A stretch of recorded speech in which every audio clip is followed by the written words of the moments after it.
Welcome to Luca and Miguel. Enjoy the video. You begin by confirming the exam rules and allowed materials. This saves wasted time during the test. Once done, assemble searchable PDFs and an indexed binder so you can retrieve facts in seconds. Start a timed mock immediately. Answer 2 or 3 full questions under exam conditions to map pacing.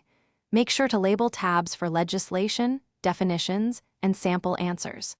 Practicing now teaches you which references are quickest, so you avoid frantic searching on exam day. You read the question twice and underline the command words.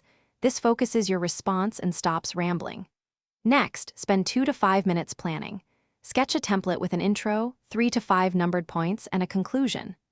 Then write efficiently. Use short paragraphs, numbered lists, and evidence from legislation or guidance to support each point.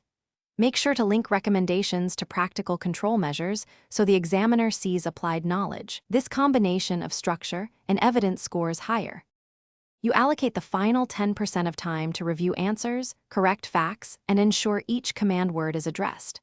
Once done, convert your notes into prioritized, feasible recommendations. State high-priority actions first.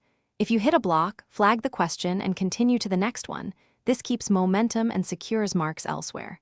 Then return with a focused 10 to 15-minute burst to finish the flagged piece.